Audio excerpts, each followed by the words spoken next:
तो स्वागत करता हूं अपने YouTube channel online strong study पे। आइए आज देखते हैं, बड़ी खास टॉपिक है जिसका नाम ट्रायंगल है या त्रिभुज है। त्रिभुज के बारे में देखते हैं। कक्षा 10 की भी टॉपिक है एक त्रिभुज, वहां से भी बड़े अच्छे क्वेश्चन आते हैं। तो पहले हम त्रिभुज देखेंगे, फिर त्रिभुजों की समरूपता देखेंगे, इसमें हम थेल्स की प्रमेय देखेंगे और कई चीजें देखेंगे। पहले हम देखते हैं त्रिभुज। तो त्रिभुज क्या है? त्रिभुज की परिभाषा कुछ लोग देते हैं, जो कि कई लोग गलत देते हैं परिभाषा त्रिभुज की, जो कि परफेक्ट एकदम नहीं होती है, ठीक नहीं होती है। और जो त्रिभुज की परिभाषा यहाँ एकदम परफेक्ट परिभाषा, एकदम सही परिभाषा है। आइए देखा जाए। त्रिभुज तीन सरल रेखाखंडों से घिरी बंद आकृति को त्रिभुज कहते हैं। तीन सरल रेखाखंडों से घिरी बंद आकृति त्रिभुज कहलाती है। जैसे त्रिभुज ABC, त्रिभुज ABC।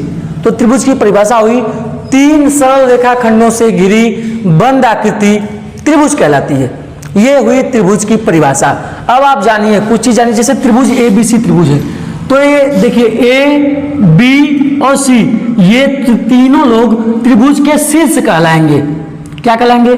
जैसे ये A है और ये जो B है और ये जो C है, ये तीनों लोग त्रिभुज के शीर्ष कहलाएंगे।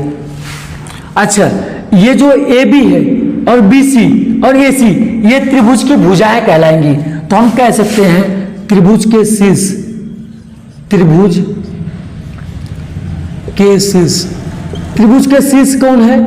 ये बिंदु A, फिर बिंदु B, फिर बिंदु C।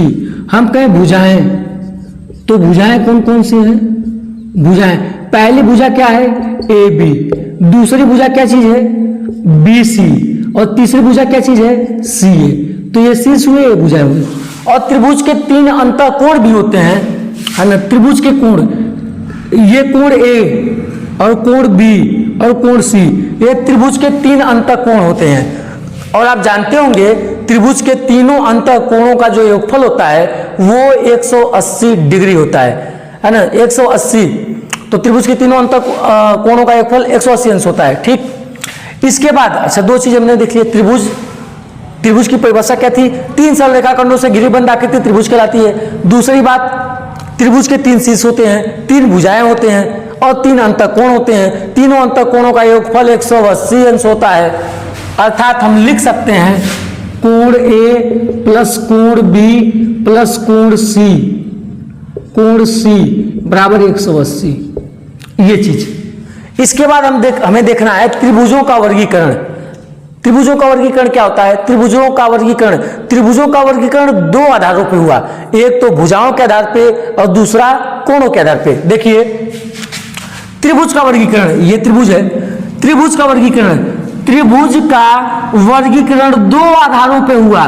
भाई वो आधार कौन कौन से हैं? पहला भुजाओं के आधार पे, दूसरा कोणों के आधार पे। हम आपको बताएं, भुजाओं के आधार पे त्रिभुज तीन प्रकार के होते हैं। पहला जो त्रिभुज होता है वो समबाहु त्रिभुज, दूसरा जो त्रिभुज होता है समद्विबाहु त्रिभुज, और तीसरा जो त्रिभुज होता है विषमबाहु त्रिभुज। कोणों के आधार पे भी त्रिभुज तीन प्रकार के होते हैं। पहला जो त्रिभुज होता है न्यून कोण त्रिभुज, दूसरा जो त्रिभुज होता है समकोण त्रिभुज, और तीसरा जो त्रिभुज होता है अधिक कोण त्रिभुज। त्रिभुजों का वर्गीकरण, त्रिभुजों का जो वर्गीकरण है दो आधारों पे हुआ। पहला भुजाओं के आधार पे, दूसरा कोणों के आधार पे। भुजाओं के आधार पे देखिए, भुजाओं के आधार पे त्रिभुज तीन प्रकार के होते हैं। और पहला जो है समबाहु त्रिभुज। तो हम देखेंगे समबाहु त्रिभुज क्या है? जिसकी तीनों भुजा बराबर हो। ऐसा त्रिभुज जिसकी तीनों भुजा आपस में बराबर हो वो समबाहु त्रिभुज कहलाता है। जैसे देखिए त्रिभुज ABC में जो भुजा AB है वो BC के बराबर है और CA के बराबर है। अर्थात ये भुजा और ये भुजा, तीनों भुजा अगर आपस में बराबर हैं तो उसको हम कहेंगे समबाहु त्रिभुज। कंफर्म हुआ?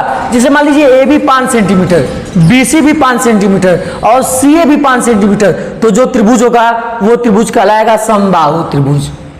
इसके बाद समद्विबाहु त्रिभुज। यहाँ सब भुजा बराबर चाहिए थी, तीनों भुजा बराबर चाहिए थी, लेकिन समद्विबाहु त्रिभुज नाम से यह स्पष्ट है जिसकी दो भुजाएं बराबर हो। ऐसा त्रिभुज जिसकी दो भुजाएं आपस में बराबर होती हैं उसको हम कहते हैं समद्विबाहु त्रिभुज। जैसे ये त्रिभुज ABC में देखिए भुजा AB और AC आपस में बराबर हैं। मान लीजिए AB 10 सेंटीमीटर है तो AC भी 10 सेंटीमीटर। अगर दो भुजाएं बराबर हो गई तो त्रिभुज कहलाएगा समद्विबाहु त्रिभुज।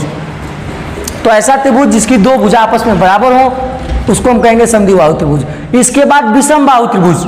विषम बाहु त्रिभुज क्या होता है? ऐसा त्रिभुज जिसकी कोई भी भुजा आपस में बराबर न हो। देखिए मैंने लिखा है जिसकी एक भी भुजा बराबर न हो। ऐसा त्रिभुज जिसकी एक भी भुजा आपस में बराबर नहीं होती है वो कहलाता है विषम बाहु त्रिभुज। जैसे ए बी सी अगर देखा जाए तो ए बी मान लीजिए 10 हो, बी सी मान लीजिए 7 हो, और ए बी 10 हो, ए सी 7 हो, बी सी 3 हो, यानी हर भुजा अलग अलग माप की हो, ऐसा त्रिभुज क्या कहलाता है? विषम बाहु त्रिभुज। एक नजर में फिर देखें, समबाहु तीनों भुजा बराबर, समद्विबाहु सिर्फ 2 भुजा बराबर, विषम बाहु एक भी भुजा बराबर नहीं। चलिए अब हम देखते हैं कोणों के आधार पे।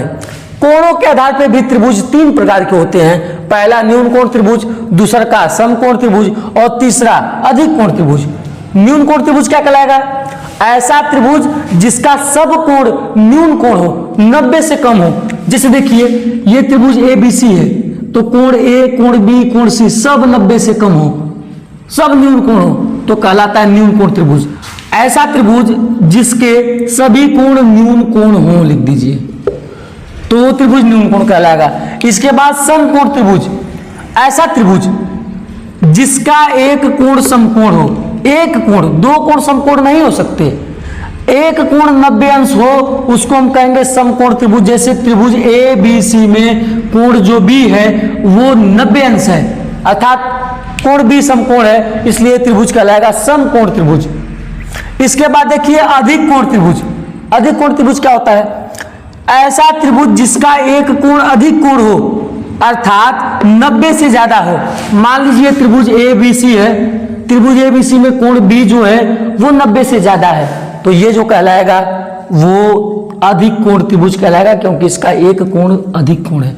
कुल मिला जुला करके अभी तक हमने क्या देखा?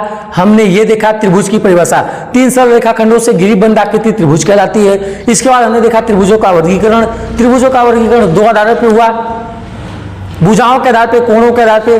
भुजाओं के आधार पे 3 प्रकार के, समबाहु, समद्विबाहु, विषम बाहु। सब भुजा बराबर समबाहु, 2 भुजा बराबर समद्विबाहु, और कोई भुजा बराबर नहीं तो विषम बाहु। इसके बाद दूसरा प्रकार कोणों के आधार पे, कोणों का न्यून कोण त्रिभुज, समकोण त्रिभुज, अधिक कोण त्रिभुज।